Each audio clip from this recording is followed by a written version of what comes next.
मुहतरम नाज़रीन व सामईन, अस्सलामु अलैकुम व रहमतुल्लाहि तआला व बरकातुहू।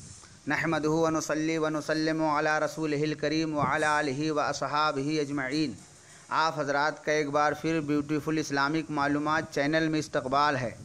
आज मैं आप लोगों को सहाबी रसूल हज़रत राफ़ी इब्न हबीब इब्न मालिक रज़ियल्लाहु तआला अन्हु के बारे में बताऊँगा।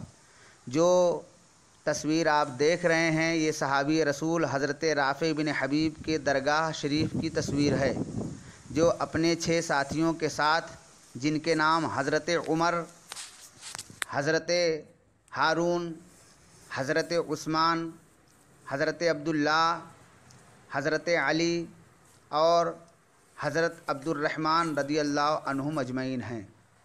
आप हज़रात यहाँ ज़रूर तशरीफ़ लाएँ और ज़ियारत से माला माल हों। बहुत बाफ़ैज़ दरगाह है, मैं भी 2-3 बार आया हूँ।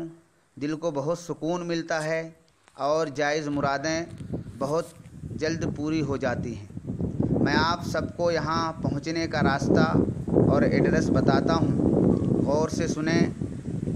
मैंगलोर टू कासरकोट जाने वाले रास्ते पर तकरीबन मैंगलोर से 36 किलोमीटर आने के बाद एक छोटा कस्बा पड़ेगा जिसका नाम बैंद्यूड़ है।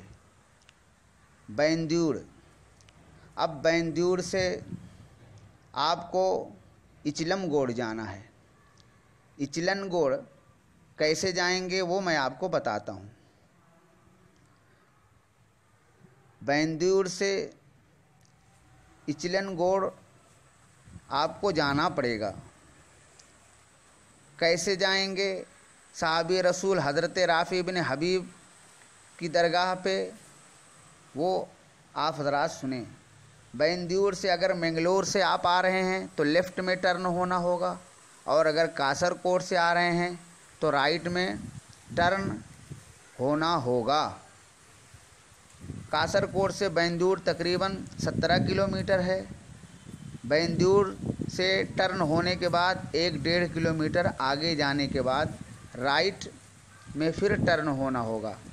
राइट में टर्न होने के तकरीबन 2-3 किलोमीटर जाने के बाद आपको सहाबी रसूल हज़रत राफ़ी इब्न हबीब इब्न मालिक का रोज़ा दिखाई देगा। रास्ता थोड़ा अप डाउन है, मगर फिर भी आराम से आप जा सकते हैं। ये सहाबी रसूल हज़रत राफ़ी इब्न हबीब की दरगाह है, जो अपने 6 साथियों के साथ आए थे। यहाँ आप ज़रूर आएँ और मेरे चैनल को सब्सक्राइब